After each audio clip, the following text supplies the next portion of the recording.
Ito ang nakakagulat, trending at usap-usapan ngayon sa mundo ng social media. Ang tila ginawang pambibisto ni Congressman Bonifacio Busita patungkol sa pagbibigay ng House Speaker na si Martin Romualdez ng mahigit 150 million pesos sa bawat kongresistang pipirma sa impeachment laban kay BP Sara. Gaano kaya ito katotoo? Ating alamin. Sa isang live interview ay kinumpirma mismo ni Congressman Bonifacio Busita na milyon-milyon nga ang natanggap ng mga kapwa nito mambabatas na pumirma sa impeachment laban kay Vice President Sara Duterte upang tuluyan na itong matanggal sa kanyang pwesto. Matatanda ang kabilang nga itong si Congressman Busita sa mga mambabatas na hindi lumagda sa naturang impeachment laban sa Vice Presidente, at ito'y dahil umano sa prinsipyo kahit pa napakalaking halaga ang posible nitong matanggap kapag siya ay pumirma sa naturang impeachment. Naniniwala rin anya si Congressman Busita na hindi lamang dapat si VP Sara Duterte ang maiimbestigahan patungkol sa paggamit ng confidential funds dahil halos lahat naman anya ng opisyalis ng gobyerno ay mayroon din ito na tila mas higit pa sa confidential funds ng Vice Presidente. Subalit tila nagbubulag-bulagan lamang anya ang ilang mambabatas dahil sila nga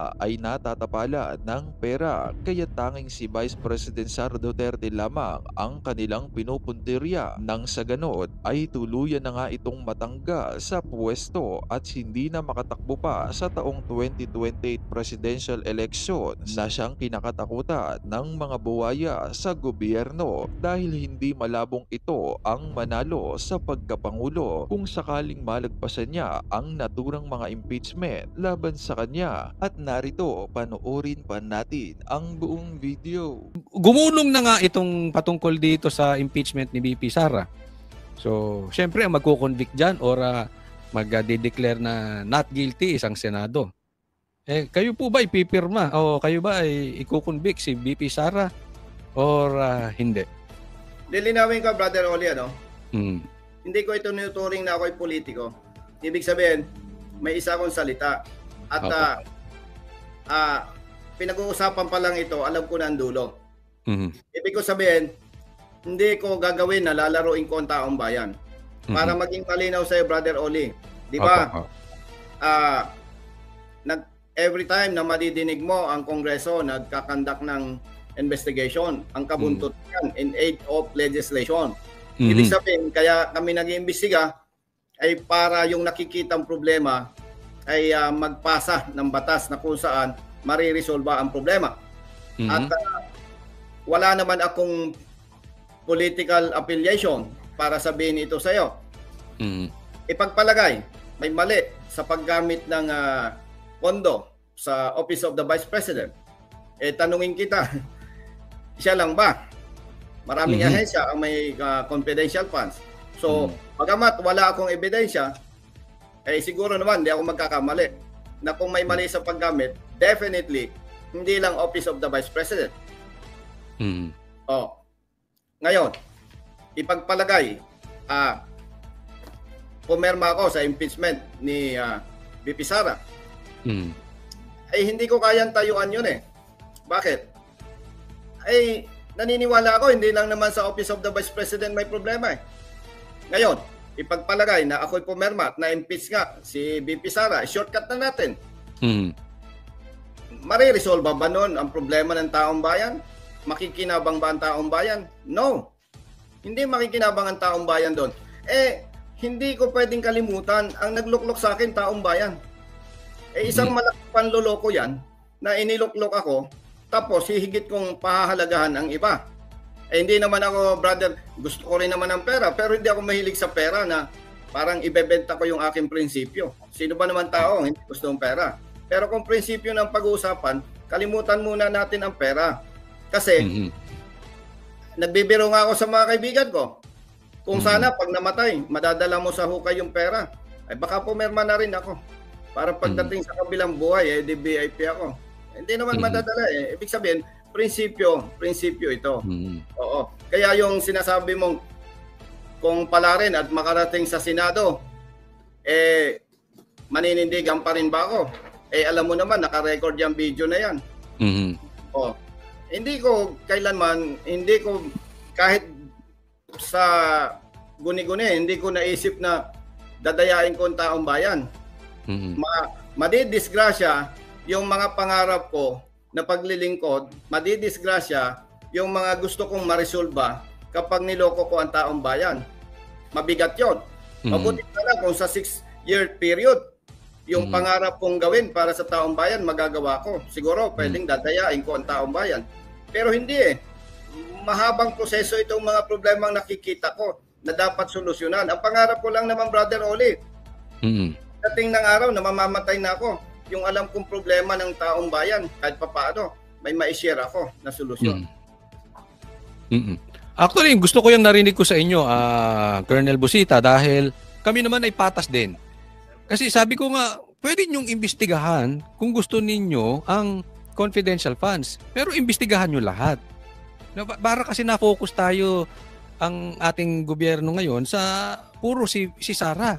Parang lahat ay mabait, lahat santo. Si Sara, BP Sara ay demonita. Ganun ang spin na lumalabas sa kaya yung tao ngayon hindi natin marin masisi kasi kaya lumilinya Ano ba? Saan ba ito? 'Di ba? So doon ang anuhan niyan. At tama naman po kayo. Kasi nga kung pipirma kayo at puro si BP Sara lang wala ring maitutulong sa bansang Pilipinas. Ngayon, definitely. Oo. Patungkol naman dito dahil sa pagtulong. Opo, sige. Brother Oli, sundan ko lang yung sinabi mo, no? Sige. Kung sasang-ayon ako doon sa nabanggit mo, parang pilosopo naman ako. Para sa akin, hindi naman kailangan imbestigahan lahat Para bang naging experiment lang na, parang may problema. Sapat na yun para magsulong ng batas Para sa akin pasensya kung mali ako. Para sa akin, hindi naman kailangan imbestigahan lahat No? Pero dahil doon sa investigation na yun, makikita na dapat pala ganito, dapat ganito. Kasi marami namang matatalinong kongresista Matatalino, magagaling, abogado, at talagang hasa. Ibig sabihin, kumbaga sa isang experiment, nag-experiment ka na isang bagay, hindi mo na kalang i-experiment lahat Nakukuha mo yung punto ko. Kasi kung i-imbestigahan naman lahat, baka tapos na yung another Congress, di pa tayo tapos. Parang waste of time. Ibig sabihin, kung maging objective tayo, huwag ganon ang punto ko dito. Kasi gusto ko, Brother Oli, pagka nagdesisyon ako at pumabor ako sa isang bagay, kahit saan ka mo ako tanungin, kahit dyan sa anywhere, kaya kong sagutin sa ng diretso at kaya kong panindigan. Hindi ko ugali yung sasang-ayon o peperma na hindi ko kayang panindigan. Hindi ko sisirain ang buhay ko dahil lamang sa talagang paninindigan ko yan na ang aking loyalty sa taong bayan. Yun, maganda. Actually, Colonel Busita, big statement yung yung sinabi nyo. A strong stand po yun na kayo ay hindi po birma. Ako ay convinced naman doon na talagang hindi kayo nakapanig kung saan. Talagang independent kayo. Ako naniniwala doon. Pero at dinugtungan nyo pa na yung iba ay gumagastos na. Kayo ay wala. Matindi po ang gastusin po, Colonel Busita, being independent. Kasi wala ka dyang sarili mo, sa'yo lahat yan. So paano po tayo iikot ng Pilipinas? Paano po makakampanya ng Colonel Busita? Alam mo, may sinasabi, brother. May sinasabi na do your best and God will do the rest. Ibig sabihin, kahit paano naman, may papanggasolina pa ako. May mga kaibigan naman ako na mabubuti na nagsasabi na susuporta. Ang problema lang, hindi ko pa matanggap yung sinasabi nilang suporta. Hindi ko naman kayang manghingi talaga. Oo, kaya kung meron natutulong, salamat. Kung wala tayong magagawa. Mabuti nga, may Facebook, may YouTube. Kahit pa paano, kahit nandiyan ka lang sa tabi-tabi, nare-reach out mo yung Mindanao, Visayas. Pero hindi sapat yon. Talagang ang puhunan dito, Brother Oli, katulad mo, halimbawa, ikaw ay nagtitiwala sa akin na ako'y magiging mabuting senador at totoong ang loyalty ko ay sa taong bayan, yun man lang masabihan mo yung kapamilya mo, kapitbahay mo, malaking tulong na para sa akin yun. Ay kung marami kayo na katulad mo na nagtitiwala sa akin, yun lang ang pag-asa ko. Pero kung sasabihin mong ang aasahan natin, yung kapasidad ko na pangangampanya, Luzon, Visayas at Mindanao, talagang malabo talaga yan. Malabo talaga yan. Hopeless case yan. Kasi ang mga politiko ngayon talagang nasamahan pa ng ayuda, so talagang buhos ang pera ngayon, ngayong eleksyon. Alam natin, bubuhos ang pera ngayon. No? Totoo yan. Pero alam naman natin, nangyari din yan kay PRRD, walang pera eh. No? Compared sa kalaban before na talaga namang, pag talagang actually social media ang nagpanalo dun. Ako naniniwala dun. Social media nagpanalo dun. Yes. Pero puntahan ko to patungkol dyan. Ang isa bang Colonel Busita, alam ko hindi wala ito sa batas. So hindi po ito usaping batas. Ito ay usaping tiwala ng taong bayan. Ang isang Colonel Busita ba ay willing magpa-drug test? Kasi yan ang nagiging issue ngayon, napakalaking issue ngayon ng may mga politikong nakaupo na gumagamit. Ay kung may time ka bukas Brother Oli. Opo. Nabanggit mo din lang yan eh. Ay kung bukas, ano bang araw bukas? Oo, Lunes. Miyerkules ba, Brother Jerwin? Oo. Miyerkules. Oo. Ay kung may time ka, di maghanda ka ng 2 drug test tawag dito. Chemist, anong tawag dito? Clinic o whatever, kahit anong drug test. Game ako dyan.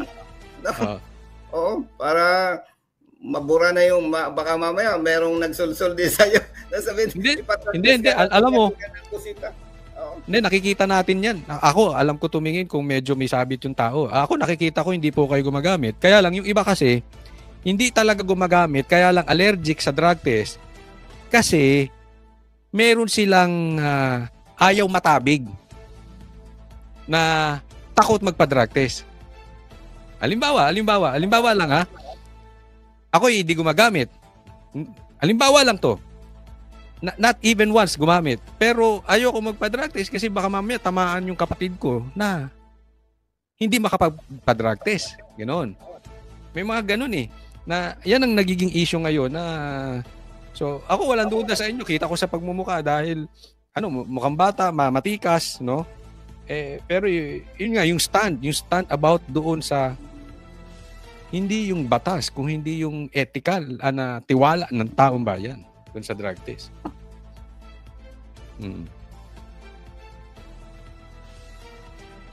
Kaya ito po, so kung sakali po ba at ako'y manalo at may magsusulong ng batas na mandatory drug test. Kasi nga, pag panalo ka na, pwede na sa isang opisyal. Kaya lang walang batas na sumasakop doon. Kayo ba sasang-ayon na doon sa panukalang batas, may magpapasa. Halimbawa, isa sa mga kasamahan nyo na senador. Andoy, kayo nakaupo na. Susuportahan nyo po ba? Brother Oli, 100%. Hindi ako kokontra dyan. Kasi 100% hindi ako kokontra dyan. Dahil simplihan lang natin. Anong problema mo kung hindi ka gumagamit? Diba? Wala akong nakikita problema dun eh. Ngayon, ang isa lang, bagamat ako'y 100% susuporta dyan, at yan naman hindi bola-bola o salita lang kasi mamomonitor naman ninyo. Ang problema lamang talaga sa experience ko, Brother Oli, kahit sa Kongreso, kahit tama ka, number game yan eh. Yan na isang problema na nakikita natin dyan. Pero content, yes. Sige, Cornel.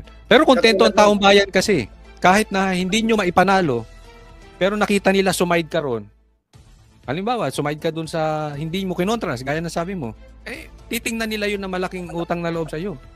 Kahit hindi mo maipanalo, ibig sabihin, ginawa mo yung side mo, yung party mo. Yes, exactly.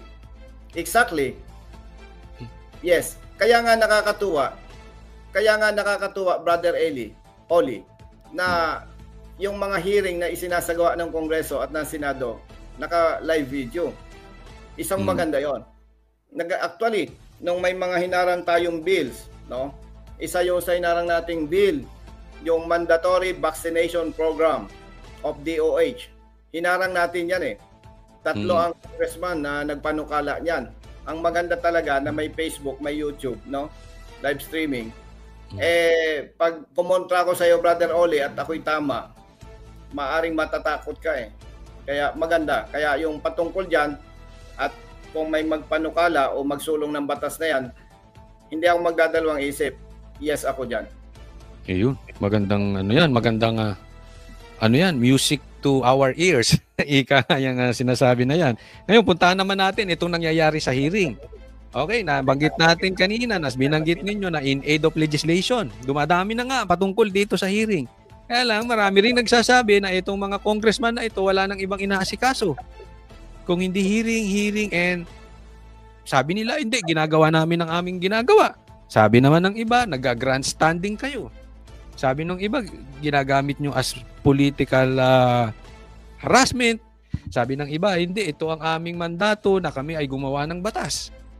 So, at kung kayo naman ay papalarin ng isang Colonel Busita sa Senado, ano bang magiging stand natin patungkol dito sa hearing na to? Alam mo, Brother Oli, every time na may Brother Oli, alam mo, pag tiningnan mo, mandato ng Kongreso at ng Senado yan eh.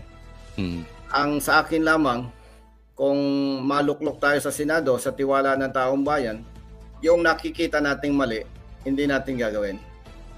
Ganun lang kasimple. At kung ano yung tinutukoy ko na nakikita ng taong bayan, matalino ang taong bayan. Hindi ko na kailangan ipaliwanag sa'yo kung ano yung nakikita ninyo. Basta ang masasabi ko lang, kung maluklok tayo sa Senado, yung mali na ginagawa ng iba, hindi natin gagawin. Yung number 1 kasi dyan, respeto. Brother Obi, kung ikaw ay resource person, dapat respetuhin ka eh. Hindi ka naman kriminal, no? Especially kung senior citizen ka o kung sino ka pa man, dapat nandun ang respeto. Hindi naman kailangang bastusin ka habang iniimbestigahan. Ang importante lang, may diskarte ka para malaman kung nagsisinungaling ba si Brother Oli o hindi.